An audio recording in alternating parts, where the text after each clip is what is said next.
il y a de cela quelques mois, lorsqu'il était arrivé au pouvoir, le capitaine Ibrahim Traoré m'a envoyé son chef d'état-major particulier. Et je lui ai dit, vous savez, nous et vous, on a une grande divergence. Mais je me l'explique. Je lui ai dit, vous voyez, notre Conseil national de sécurité est composé de responsables civils et militaires qui ont en général tous plus de 60 ans.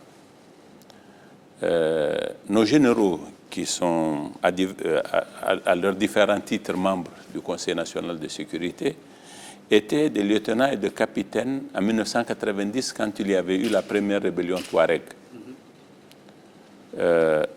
Puis, ils étaient lieutenants-colonels, commandants parfois même de zones militaires en 2007, lorsqu'il y a eu la deuxième rébellion Touareg. Ils étaient colonels-majors, généraux en 2015, lorsqu'il y avait eu Boko Haram dans le lieu du lac Tchad, et ils ont eu des responsabilités dans ce secteur-là. Aujourd'hui, ils sont généraux, ils sont chefs d'état-major, ils sont à divers titres, ils participent au Conseil national de sécurité. Les civils, dont moi, et les ministres qui participent à ce conseil, ont tous mon âge. Nous avons été témoins, et en tant que politique, de tous ces événements-là. Nous avons une somme d'expérience que nous avons accumulée et qui nous sert considérablement dans la façon dont nous percevons les choses et la façon dont nous définissons nos objectifs et les moyens que nous nous donnons pour les atteindre.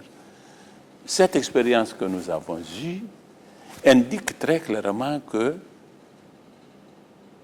les VDP ne sont pas la solution aux problèmes auxquels vous avez affaire en ce moment. Mais je sais que vous ne pouvez pas changer parce que vous avez radicalisé cette option.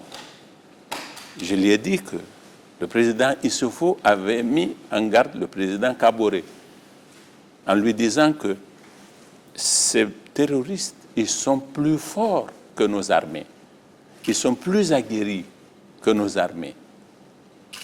Et des civils ne peuvent pas leur faire face. Quand vous donnez des armes à des civils, vous êtes exposé à deux types de risques.